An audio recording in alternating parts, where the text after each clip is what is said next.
우리 다시 한번 읽겠습니다. 항상 기뻐하라, 쉬지 말고 기도하라, 범사에 감사하라. 이것이 그리스도 예수 안에서 너희를 향하신 하나님의 뜻이니라. 아멘. 우리 옆에 있는 분들하고 인사를 나눌 때 사랑합니다 한번 얘기할까요? 사랑합니다, 축복합니다, 복 받으십시오.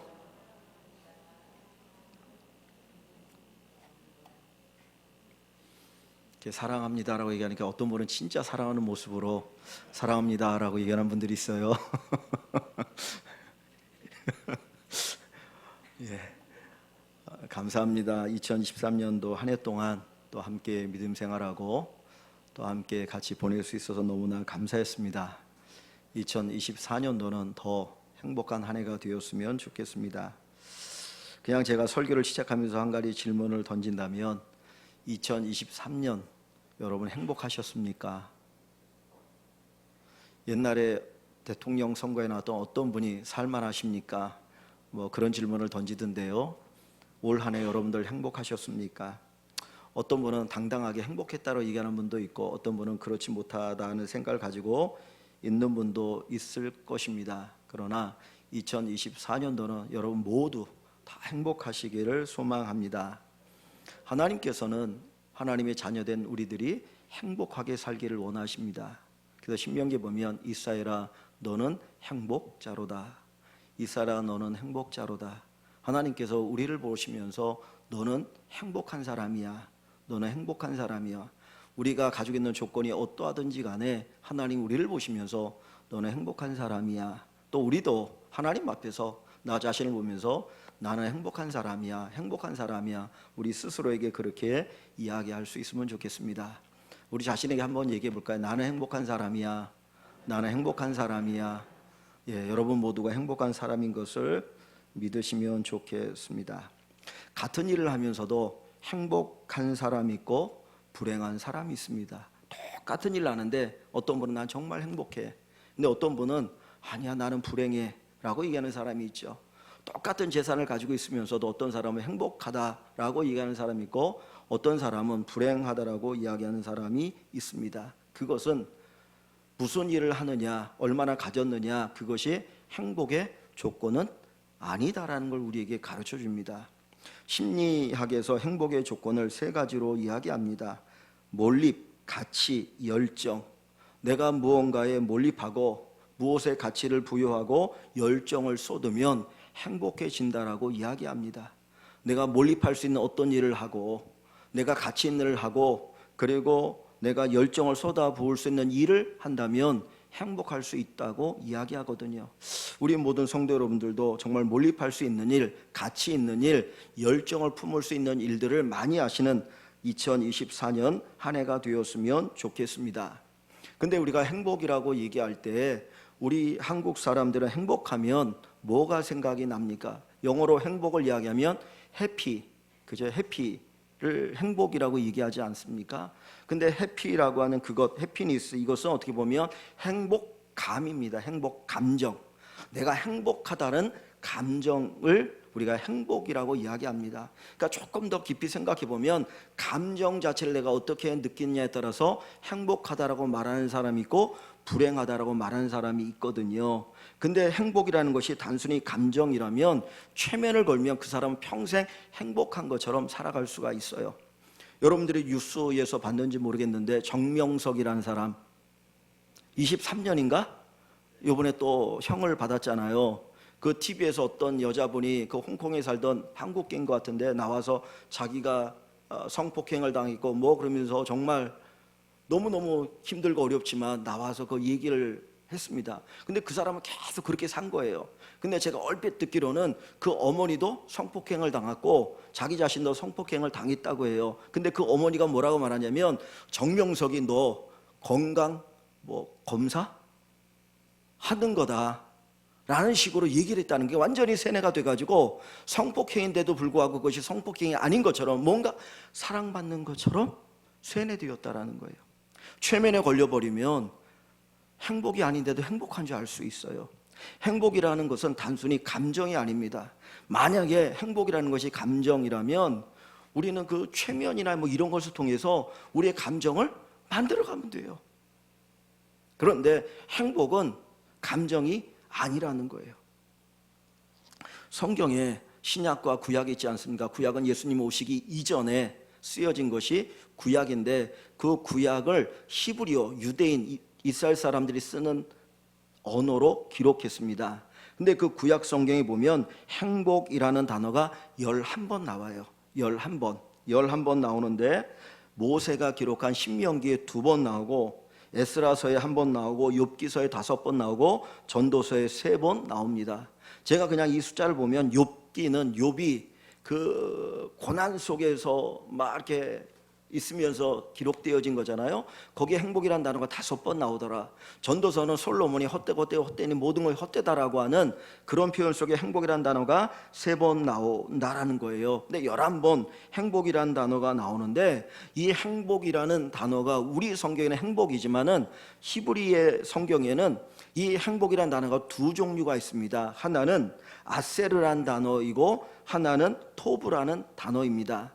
이 아세르라는 단어가 신명기에 행복이라는 단어 2개로 쓰여 있고, 나머지는 토브라는 단어로 쓰여 있어요. 그러니까 우리는 행복하면 그냥 행복이라는 단어 하나인데, 이 구약 성경에 이 행복이라는 단어로 번역되어진 그 구약의 단어는 2 종류예요. 그런데 이 아세르라고 하는 이 단어를 먼저 보면, 이것은 원래 복이라는 단어예요. 복이라는 단어입니다. 복이라는 단어인데, 그것을 우리 성경에는 행복이라는 단어로 번역을 했습니다. 성경에 복이라는 단어가 여러 개가 나옵니다. 그런데 그냥 크게 2가지를 본다면, 많이 아는 단어는 바라크라는 단어예요. 바라크라는 단어인데, 이 단어는 어떤 뜻이냐면 그냥 하나님이 무조건적으로 주시는 복을 얘기할 때 바라크라고 얘기합니다. 창세기 1장에 하나님이 인간을 창조하시잖아요. 그리고 인간에게 뭐를 주셨다고 합니까? 복을 주시잖아요. 그리고 하나님 쉬신 안식일 날 복을 주시거든요. 그때 그 복이라는 단어가 요 단어예요. 그러니까 조건, 내가 뭔가 하나님 앞에 열심히 살아서 그것 보고 이런 복 받을 만하네? 그래서 주는 복이 아니고 그냥 거저 주는 복이에요. 마치 은혜와 같은 거예요. 인간은 하나님의 복을 받고 살아가는 존재라고 하는 것을 먼저 가르쳐 줍니다. 그러니까 하나님께서 무조건적으로 주시는 복이 있는데, 그 복을 바라크라는 복으로 이야기합니다.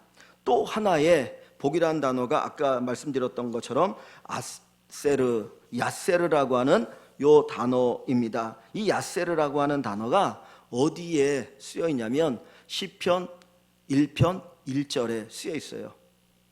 시편 1편 1절이 뭡니까? 복 있는 사람은 악인의 꾀를 쫓지 아니하며, 뭐 이렇게 쭉 나오잖아요. 그때 그 복이 아세르예요.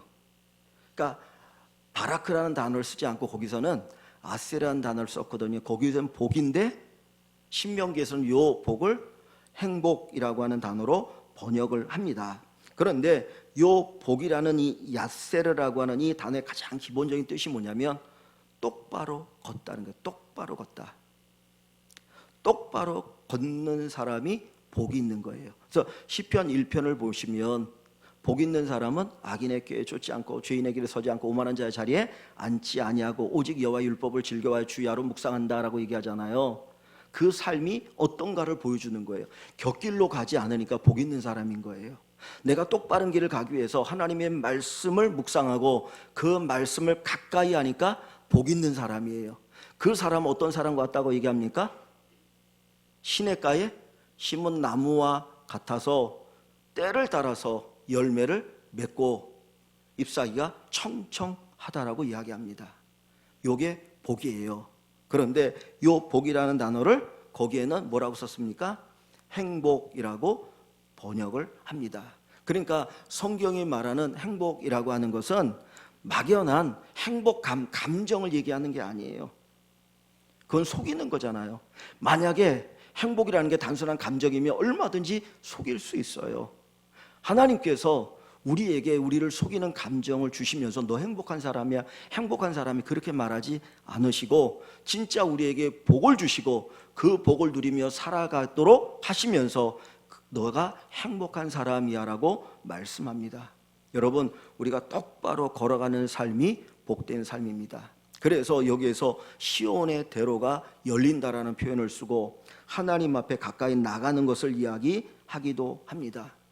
올 한 해 우리 모든 성도들이 행복하기를 원하는데 하나님께 가까이 나가시고 하나님의 말씀을 가지고 똑바로 살아가심을 통해서 하나님 주시는 행복이 차고 넘치는 귀한 은혜가 있기를 주님의 이름으로 축원합니다.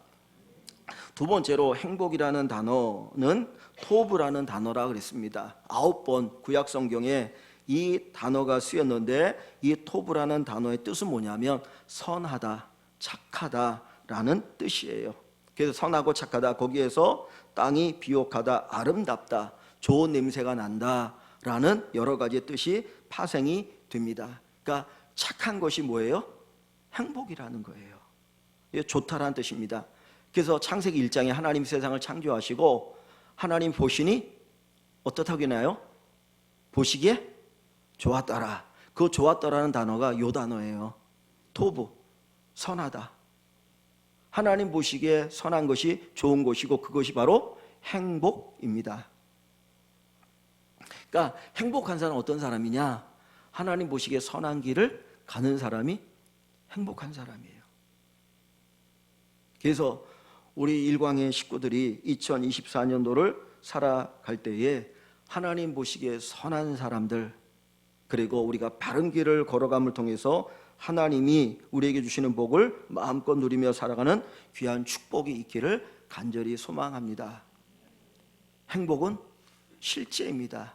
그것은 똑바로 걸어가는 것이고 하나님 보시기에 선한 것이고 선한 일을 하면서 살아가는 것입니다. 그래서 우리 일광의 식구들이 2024년도 이런 행복을 누리기를 간절히 축원합니다.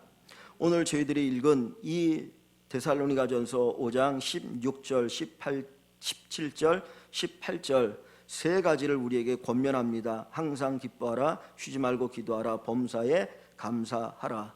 이 말씀은 어떻게 보면 하나님께 복받은 사람들의 모습을 우리에게 보여줍니다. 행복한 사람, 하나님께 복을 받은 사람, 야세르의 복, 토브의 복을 받은 사람의 모습이 기쁨과 기도와 감사입니다. 우리의 얼굴에 기쁨이 있고 우리의 마음에 감사가 있고 기도가 차고 넘치는 귀한 축복을 우리 온 성도들이 누릴 수 있기만을 다시 한번 축원합니다. 이 데살로니가 전서는 바울 사도가 데살로니가 교회에 보낸 편지입니다. 바울이 원래는 아시아에서 복음을 전했어요. 3번의 전도여행을 했는데 첫 번째 전도여행은 아시아 터키에서 이렇게 쭉 복음을 전합니다.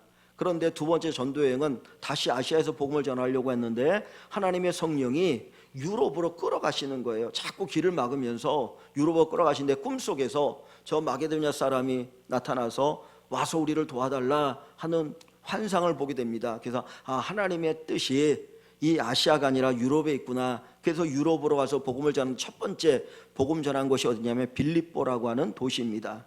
거기에서 자주장사 루디아를 만나게 되어지고 거기에서부터 이제 복음을 전해서 교회가 세워지죠. 그런데 그 복음 전하다가 바울이 어떻게 됩니까? 옥에 갇히게 되어지죠.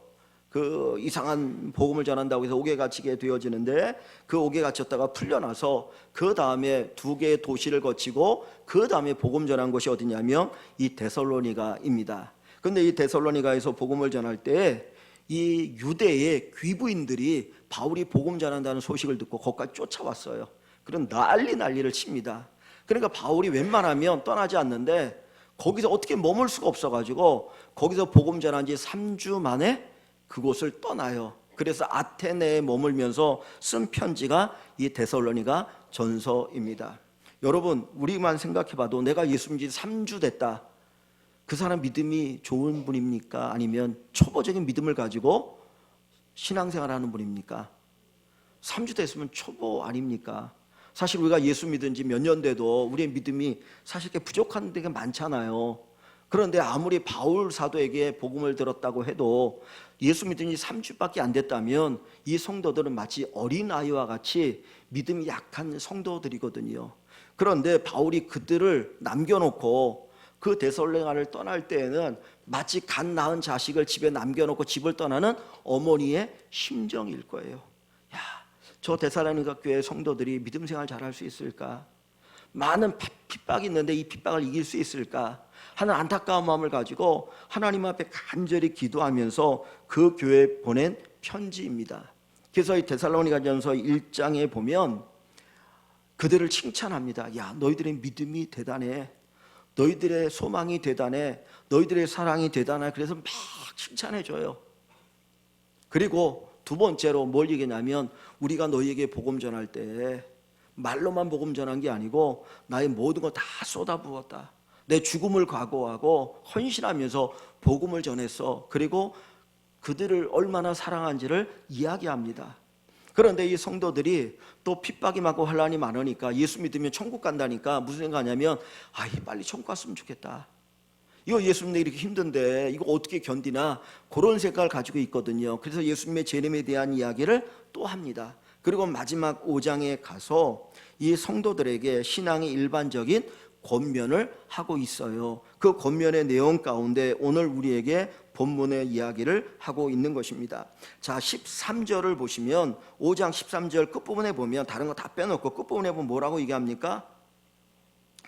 너희끼리 화목하라. 너희끼리 화목하라. 야, 너희들이 박해를 받으면 신앙생활 하는데 무엇보다 너희들이 먼저 화목하기를 원한다. 너희끼리 먼저 화목해. 요거 이야기하죠. 자, 그 다음에 14절 끝부분에 보면 또 뭐를 이야기합니까? 모든 사람에게 오래 참아라. 교회 안에서 믿음 생활하다 보면 서로 갈등이 생기잖아요. 다 어떻게 좋을 수 있겠습니까? 생각이 전혀 달라요. 제가 교회에서도 보면 똑같은 하나의 문제를 보는데 저한테 얘기하시는 게 너무나 달라. 정반대 얘기를 하셔. 어떤 분은 그거 좋다고 얘기하는데 어떤 분은 그거 나쁘다고 얘기해요. 그럼 제가 어떻게 해야 됩니까? 다 생각이 달라요. 그러니까 어떻게 됩니까? 서로 오래 참아야 돼요. 사랑은 오래 참는 거예요. 세 번째, 15절에 맨 끝부분에 뭡니까? 항상 선을 따르라. 항상 선을 따르라. 악으로 악을 갚지 말고 항상 선을 따르라. 이 권면을 합니다. 그리고 나서 우리가 너무나 잘 알고 있는 16절, 17절, 18절에 항상 기뻐하라. 쉬지 말고 기도하라. 범사에 감사하라. 그리고 이것이 그리스도 예수 안에서 너희를 향하신, 우리를 향하신 하나님의 뜻이다라고 얘기합니다. 그리고 19절, 20절, 21절에 뭐라고 얘기합니까? 성령을 소멸하지 말고 예언을 멸시하지 말고 범사에 헤아려 좋은 것을 취하고 악은 어떤 모양이라도 버려라. 그러니까 갈수록 본질적인 이야기를 하고 있는 거예요. 본질적인 이야기를 하고 있는데 오늘 우리가 16절, 17절, 18절 이 세 가지의 말씀 속에서 행복한 사람의 모습이 뭐냐? 항상 기뻐하고 쉬지 않고 기도하고 범사에 감사하는 사람 진짜 행복한 사람이다. 하나님께 복을 받은 사람이 똑바로 걸어가는 분이 그리고 하나님이 보시기에 좋은 사람이 바로 항상 기뻐하고 쉬지 말고 기도하고 범사에 감사한다라는 사실입니다. 그래서 2024년도 우리 성도들이 항상 기뻐하시고 범사에 감사하시고 그리고 모든 것에 또 기도하시는 귀한 우리 성도들이 되기를 간절히 소망합니다. 먼저 간단하게 살펴봅니다. 첫 번째 기쁨, 우리가 어떻게 기뻐할 수 있습니까? 누가복음 10장에 보면 이런 이야기가 있어요. 예수님께서 제자들을 전도여행 보냅니다. 그래서 둘씩 짝지어서 전도여행을 보냈는데 전도하면서 엄청난 놀라운 일들이 많이 생겼어요. 어떤 일이냐면 야, 귀신아 나가라! 귀신이 나가는 거예요. 누가 병든 사람이 있는데 가서 손을 얹어 기도했더니 병이 낫는 거예요. 그러니까 엄청난 경험을 하고 돌아가지고 막 제자들이 기뻐하는 겁니다. 예수님, 저희들이 귀신도 쫓고요, 병도 고쳤어요. 막 그런 너무너무 기뻐했더니 그때 주님이 하신 말씀이 뭐라고 말하냐면 야, 그것 때문에 기뻐하지 말고 너희 이름이 저 하늘나라에 기록된 것으로 인하여 기뻐하라. 즉 뭘 얘기냐면 우리가 구원받은 것 때문에 기뻐하라는 거예요. 우리가 항상 기뻐할 수 있는 이유가 어디에 있습니까? 우리가 2024년도 살아갈 때 우리가 생각하는 일들이 다 잘 되지 않아요. 그저 예수 믿지만은 내가 기도한 대로 다 술술 풀리지 않거든요. 그럼에도 불구하고 항상 기뻐할 수 있는 이유가 어디 있습니까? 첫째는 우리가 구원받았기 때문에. 그래서 신명기에 그 두 번째 행복을 이야기할 때도 이스라엘아 너는 행복자로다. 너같이 큰 구원을 받은 자가 누구냐라고 이야기합니다. 내가 예수 믿고 구원 받은 것 때문에 우리는 항상 기뻐할 수 있어요. 두 번째는 성령의 충만함으로 기뻐할 수 있습니다. 성령의 열매가 9가지라고 얘기하자는 첫 번째 열매가 뭡니까? 사랑. 두 번째가 희락. 희락이 바꿔 말하면 뭐예요? 기쁨이잖아요. 성령의 열매, 성령 충만하면 마음에 기쁨이 있는 거예요. 그래서 고난 가운데서 기뻐할 수 있고요. 바울 사도가 옥에 갇혀도 기뻐할 수 있었던 거예요. 그래서 기쁨이 바로 행복한 사람의 모습이다. 두 번째로 기도입니다. 쉬지 말고 기도하라. 쉬지 말고 기도하라. 여러분, 맨 정점에 있는 사람은 힘들어요. 우리가 대통령을 욕할 때도 있고 비난할 때도 있고 그런데 대통령이란 자리가 힘들고 어렵습니다. 대통령뿐만 아니라 어떤 자리에 올라가면 그 자리에 힘들고 어렵거든요. 뭔가를 결정해야 되잖아요. 외롭고 쓸쓸해요.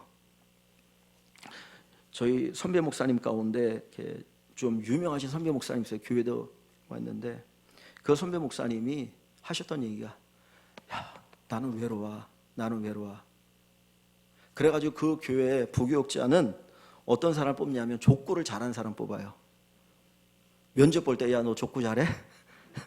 족구 잘해야 그게 부교육자가 될 수 있어. 외롭거든요. 근데 그 힘든 결정을 할 때 기도하면서 결정하는 거예요.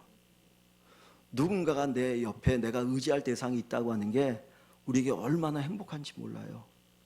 우리가 기도하는 것은 하나님을 의지하는 거고 내가 의지할 대상이 있다라는 거잖아요.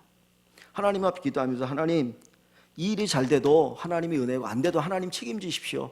저는 모릅니다. 저는 기도하고 나름대로 열심히 할 뿐이니까 결과는 하나님이 책임져 주십시오. 그리고 맡기고 나가는 게 기도거든요. 기도하는 사람 행복해요. 그래서 쉬지 말고 기도하라. 마지막 세 번째가 뭡니까? 범사에 감사하라. 하나님 우리에게 베푸신 그 은혜를 기억하면서 감사하기를 원합니다. 장미꽃이 그랬답니다. 왜 나에게 가시를 주었습니까? 그랬더니 하나님께서 뭐라고 말씀하면, 원래 너는 가시였어. 그런데 내가 너에게 꽃을 준 거야. 전혀 다르죠. 2024년도 우리가 감사할 수 있기를 소망합니다. 범사에 모든 것이 하나님의 뜻 안에 있다라고 하는 것을 우리가 믿으면 감사할 수 있을 줄 압니다. 항상 기뻐하라. 쉬지 말고 기도하라. 범사에 감사하라. 이것이 그리스도 예수 안에서 너희를 향하신 하나님의 뜻이니라. 우리가 항상 기뻐하고 쉬지 않고 기도하고 범사에 감사할 수 있는 것은 예수 안에서 가능해요. 예수 안에 다른 말로 표현하면 믿음으로 우리가 기뻐할 수 있고 기도할 수 있고 감사할 수 있습니다.